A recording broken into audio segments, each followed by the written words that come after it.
আধার card শুধুমাত্র আমাদের পরিচয়পত্র নয়, আর্থিক লেনদেনের জন্য আমরা এই আধার কার্ডকে ব্যবহার করে থাকি। যেমন আপনার নতুন ব্যাংক অ্যাকাউন্ট ওপেন, পুরনো ব্যাংক অ্যাকাউন্টের কেওয়াইসি আপডেট অথবা এইপিএস এর মাধ্যমে ব্যাংক অ্যাকাউন্ট থেকে টাকা উত্তোলন। এর পাশাপাশি সরকারি কোনো প্রকল্পের বিনিয়োগ, স্টুডেন্টদের স্কলারশিপের টাকা বা বর্তমানে আমরা অনেকেই শেয়ার মার্কেট বা মিউচুয়াল ফান্ডে বিনিয়োগ করে থাকি। তো সেখানে যে ডিমেট অ্যাকাউন্ট ওপেন করতে হয় তার জন্য কিন্তু আধার কার্ডটা ব্যবহার করতে হয়, তাই তো? প্রথমের দিকে আমরা প্রত্যেকে দেখেছি আধার কার্ডটি এরকম ছিল। এরপরে গ্রাহকদের ইউআইডিআই আধার কার্ড ইউজারদের ডিজিটালি পরিষেবা দেওয়ার জন্য চালু করে আধার অ্যাপ। তবে বর্তমানে ইউআইডিআই গ্রাহকদের আরো উন্নত, নিরাপদ এবং ক্যাশ কার্ডলেস বা কাগজবিহীন আধার পরিষেবা দেওয়ার জন্য চালু করলো একটি নতুন অ্যাপ। বিস্তারিত আজকের এই ভিডিওটিতে আমি আপনাদের সাথে আলোচনা করতে চলেছি, তাই ভিডিওটি বিনা স্কিপ করে সম্পূর্ণ দেখবেন। এই ভিডিওটি বেশি বেশি করে শেয়ার করবেন আপনার পরিচিত সমস্ত ব্যক্তিদের সাথে যারা আধার কার্ড ব্যবহার করে। এরকম ইউনিক ও হেল্পফুলি ভিডিওকে লাইক ও হাইপ এবং চ্যানেলটিকে সাবস্ক্রাইব করে পাশে থাকবেন। তো চলুন আজকের ভিডিও শুরু করা যাক। ভিডিও শুরুতে দেখে নেওয়া যাক আধারের এই নতুন অ্যাপ কারা কারা ব্যবহার করতে পারবেন। অ্যান্ড্রয়েড এবং আইওএস উভয় ব্যবহারকারীরাই এটি ব্যবহারের সুবিধা পাবেন। কি কি সুবিধা পাওয়া যায়? এখানে আপনি পাবেন মাল্টিপল প্রোফাইল তৈরির সুবিধা। আপনার ডিভাইসে আপনার নাম্বার দিয়ে আপনার পরিবারের সর্বোচ্চ 5 জন ব্যক্তির প্রোফাইল আপনি এখানে সেট আপ করতে পারবেন। তবে আপনার ডিভাইসে শুধুমাত্র একটি প্রোফাইলই অ্যাক্টিভ থাকবে।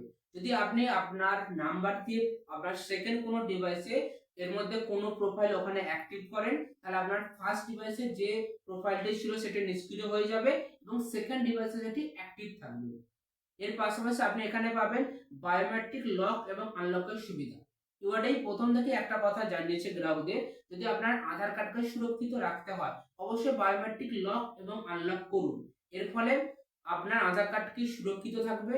যখন আপনার আধার কার্ডকে কোথাও জায়গায় ব্যবহার করতে হচ্ছে, হতে পারে সেটা এইপিএস এর মাধ্যমে টাকা উত্তোলন বা রেশন এর সুবিধা বা বিভিন্ন জায়গায় কেওয়াইসি আপডেট সহ যেখানে আধার কার্ডের প্রয়োজন, সেই মুহূর্তে আপনি আধার কার্ডকে আনলক করুন। কাজ মিটে গেলে পুনরায় আবার লক করে দিন। এখানেও সেই সুবিধাটি আপনি পাবেন।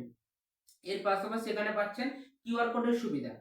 ধরুন আপনি যদি কোনো জায়গা থেকে কোনো কিছু, ধরুন গ্রসারি কোনো জায়গা থেকে কিছু পারচেস করেছেন এবং সেখানে যদি আপনি পেমেন্ট করেন, তো সেখানে একটা কিউআর কোড থাকে, সেখানে স্ক্যানের মাধ্যমে আপনি তাকে টাকা সেন্ড করতে পারছেন।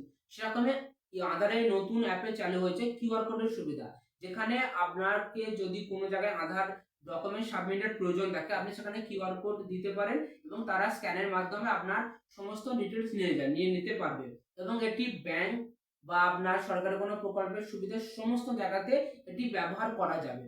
এর পাশাপাশি আপনি একটি নতুন সুবিধা পাচ্ছেন, যেটি অ্যাক্টিভ ব্লক নামে আছে। এখানে কি হচ্ছে, আপনার আধার কার্ড যদি কোনো ব্যক্তি ব্যবহার করে এবং সেটি কোথা থেকে ব্যবহার করছে এবং কি পারপাসে ব্যবহার করছে, সমস্ত কিছু ডিটেলস আপনি এখানে দেখতে পারবেন। এর পাশাপাশি আপনি পাচ্ছেন ফেস বায়োমেট্রিকের সুবিধা। এবার দেখে নেওয়া যাক আপনি আধারের নতুন অ্যাপ কিভাবে সেট আপ করবেন আপনার ফোনেতে। এর জন্য আপনাকে প্রথমে প্লে স্টোর থেকে এটি ডাউনলোড করতে হবে। নেক্সট আপনার যে রিজনাল ল্যাঙ্গুয়েজ আছে সেটা দিয়ে আপনি সেট আপ করুন। তারপর আপনার 12 সংখ্যার যে আধার নম্বরটি আছে সেটা দিন। নেক্সট আপনাকে একটি ওটিপি ভেরিফিকেশনের প্রয়োজন আছে। তো সেখানে আপনার আধার কার্ডে যে মোবাইল নাম্বার দিয়ে রেজিস্টার করেছিলেন, তো সেই নাম্বারটা দিন এবং ওটিপি ভেরিফিকেশন করুন। তারপর আপনার কিছু প্রসেস আছে, সেটা কমপ্লিট করলে আপনার এখানে প্রোফাইল তৈরি হয়ে যাবে এবং আপনার এই প্রোফাইল এখানে লক করে রাখার জন্য আপনি 6 সংখ্যার একটি পিন দিয়ে সেট করতে পারেন। এছাড়াও এই আধারের নতুন অ্যাপ সম্পর্কে আর কোনো ডিটেলস থাকে যা আমি এই ভিডিওটিতে আলোচনা করিনি, অবশ্যই ভিডিওর কমেন্টে জানাবেন। এছাড়াও আধার কার্ড সম্পর্কে যদি আপনার কোনো প্রশ্ন থাকে, এই প্লেলিস্টটি অবশ্যই দেখুন। তো চলুন দেখা হচ্ছে পরবর্তী কোনো ইউনিক ও হেল্পফুল ভিডিওতে।